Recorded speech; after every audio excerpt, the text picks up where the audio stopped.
ایک ملک میں ایک بادشاہ حکومت کرتا تھا۔ وہ بہت انصاف پسند، نیک اور رعایا کا خیال رکھنے والا تھا۔ بادشاہ کا وزیر بہت دانا اور عقل مند تھا۔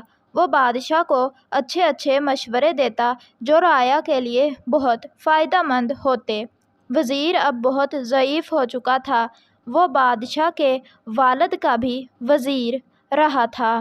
اس نے ایک دن بادشاہ سلامت سے کہا کہ اب میری صحت اجازت نہیں دیتی، آپ کوئی نوجوان ذہین وزیر رکھ لیں، مگر بادشاہ اس کے لیے تیار نہ تھا۔ بادشاہ نے کہا، وزیر محترم، آپ کی موجودگی میں کسی وزیر اعظم کا سوچا بھی نہیں جا سکتا۔ آپ جیسا عقل مند اور ذہین وزیر نہیں ملے گا۔ بادشاہ سلامت، میں اپنی زندگی میں ایک اچھا اور ذہین وزیر دے کر جانا چاہتا ہوں۔ آپ رعایا میں اعلان کر دیں، میں ان کا امتحان لوں گا اور کامیاب ہونے والے کو وزیر رکھ لیں گے۔ بادشاہ نے اعلان کروا دیا کہ بادشاہ کو ایک نوجوان ذہین وزیر کی ضرورت ہے۔ کافی افراد دربار میں پہنچ گئے۔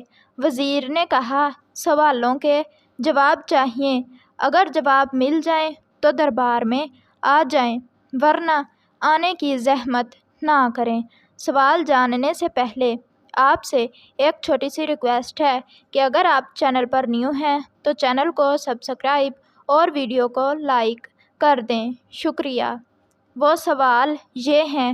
پہلا سوال، انسانی زندگی میں خون کا اثر زیادہ ہوتا ہے یا صحبت کا؟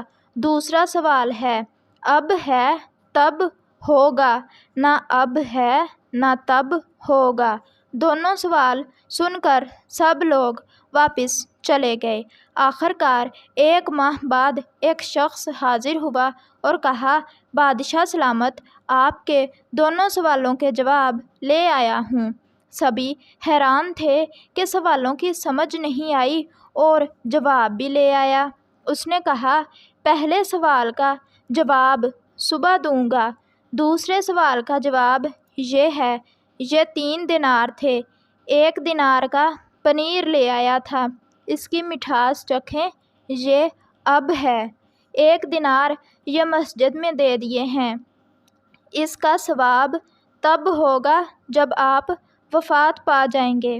اور تیسرا دینار ایک شعبدہ باز کو دے دیتے ہیں، نہ فائدہ اب ہے اور نہ مرنے کے بعد تب ہوگا۔ وزیر نے کہا، ٹھیک ہے، درست جواب۔ اگلے دن ابھی بادشاہ سو رہا تھا کہ اچانک آواز آئی، چلو بھئی اٹھو اور نماز کا وقت ہو گیا ہے۔ بادشاہ حیران رہ گیا کہ طوطا کہاں سے آیا اور نماز پڑھنے کا کہہ رہا ہے۔ 10-12 دن طوطا اسی طرح بادشاہ سلامت کو بیدار کرتا رہا۔ بادشاہ کو اچھا لگنے لگا۔ پھر ایک دن اچانک آواز آئی، اٹھو ہڈ حرامو، طبلہ بجاؤ، سارنگی بجاؤ، چلو اٹھو ہڈ حرامو۔ بادشاہ کو بہت غصہ آیا کہ طوطے نے کیا حرکت کی ہے۔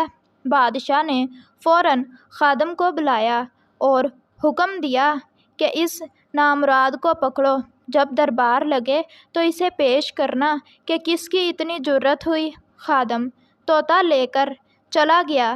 جب دربار لگا تو بادشاہ نے حکم دیا کہ طوطے کو یہ الفاظ کس نے سکھائے؟ پہلے نماز کا کہتا تھا اور اب طبلہ سارنگی کا کہہ رہا ہے۔ وہی نوجوان کہنے لگا، بادشاہ سلامت، یہ آپ کے پہلے سوال کا جواب ہے۔ یہ ایک نہیں 2 طوطے ہیں۔ ایک طوطا ایک حافظ صاحب کے پاس رکھوایا تھا، وہ نماز کا کہے گا، اور دوسرا طوطا میراثیوں کے ہاں رکھا تھا، یہ صحبت کا اثر ہے۔ پہلے نماز کا اور دوسرا طبلہ سارنگی کا کہے گا، حالانکہ دونوں کا خون ایک ہے اور صحبت الگ الگ ہے۔ بادشاہ یہ سن کر بڑا خوش ہوا۔ وزیر نے کہا، بادشاہ سلامت، اسے وزیر رکھ لیں، یہ عقل مند اور ذہین نوجوان ہے۔ چنانچہ کچھ ہی ماہ بعد پہلے وزیر کا انتقال ہو گیا تھا۔ ویڈیو کو لائک اور چینل کو سبسکرائب کرنا مت بھولیں۔ ملتے ہیں آپ سے نیکسٹ ویڈیو میں، تب تک کے لیے اللہ حافظ۔